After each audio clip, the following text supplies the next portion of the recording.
Welcome to CBS Sports HQ. I am Jenny Dell. Happy Monday, everybody. Today we are diving into the NFL preseason. We'll bring you the latest from the baseball diamond and more. But we're going to start with the NFL. Just 20 days away from the start of the regular season. It really is just right around the corner. And holdouts, they're already shaking up the NFL preseason. They have been in training camp as well. From star players sitting out to teams exploring trades, the countdown to week one is creating plenty of drama. We're breaking down the latest moves, some trade rumors, injury updates, and what this all means as teams are trying to finalize their rosters. You're taking a look at the holdout tracker right now. Micah Parsons on there. We got some news on Trey Hendrickson and Terry McLaurin as well. Joining us now to unpack it all is our senior NFL analyst. We've got Pete Prisco with us. Now, the Bengals reportedly shopping Trey Hendrickson amid his holdout. Pete, how big of an impact could this have on their D-line? Well, it could have a major impact on their D-line. And let's not forget, by the way, that they kind of shopped him in the spring and really didn't get what they want coming back. And now they're shopping him again because of the contract impasse. Look, the bottom line is he's under contract for this season.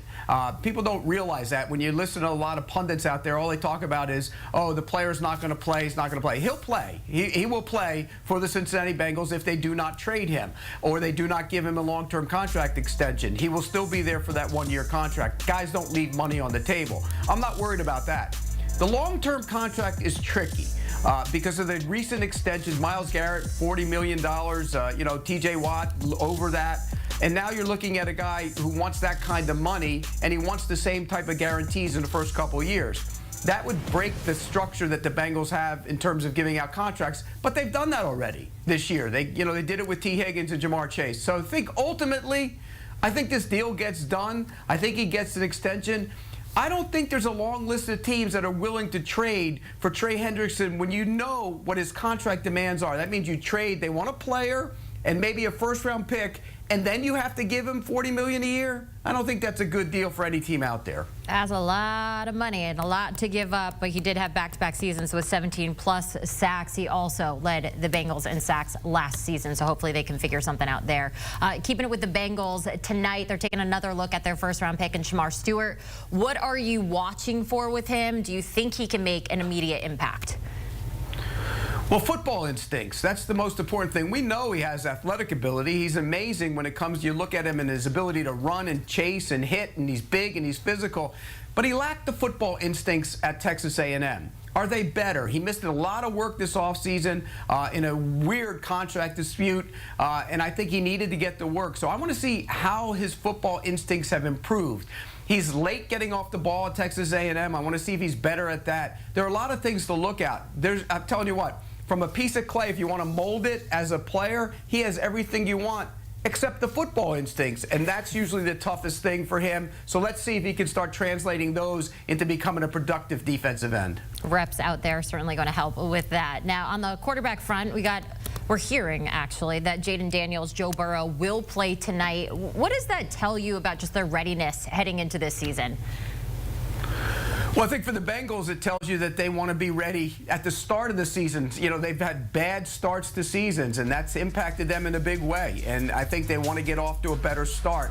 If they don't have Trey Hendrickson, which I still think they will, and they do have a new defensive coordinator, we know there's going to be more focus on the offense, even more so than what it's been. That's why they signed T. Higgins and Jamar Chase to those contract extensions. So I think it's good for Joe Burrow to play. I think it's good for Jaden Daniels to play. It's not like he's a veteran quarterback who's been around a long time.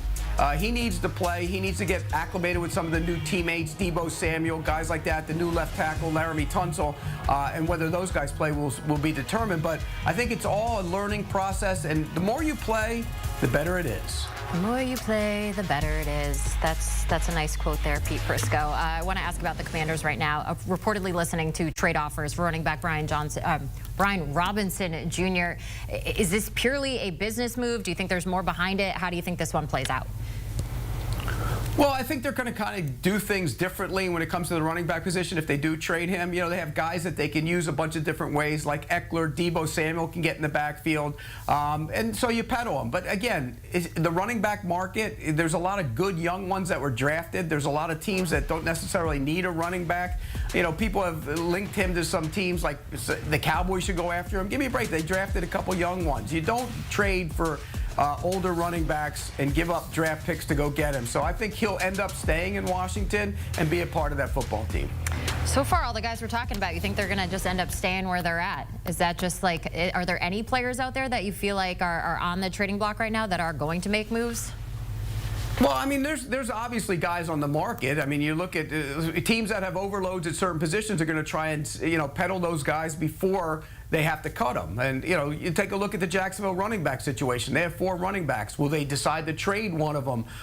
Maybe Tank Bigsby or Travis Etienne. Do you trade one of those guys? I mean, those are possibilities as well. So I think there's guys out there, when you look at your roster and you say, okay, say you got deep defensive tackle position. Do you make a deal with one of those guys before you have to cut him? And I think that's what you're going to get into in the next couple of weeks.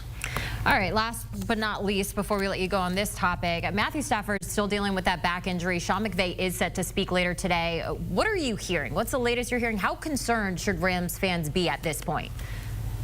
Well, anytime you have a back injury for an aging player, you have to be concerned. And so there is definitely concern. And when you talk to people around the league, there's definite concern about Matt Stafford because of his age. If he was, 25 years old, it might not be as concerning, but he's an older quarterback. And so anytime you have older quarterback or older player linked with a back injury, that's concerning. I will say this. Stetson Bennett has been really good in the preseason. And I know a lot of people look at it and say it's the preseason, and I get it. I'm one of those people. But in terms of not playing last year and being where he is right now, he's had a really good preseason. It's still not Matt Stafford. I'd be very concerned if I were the LA Rams.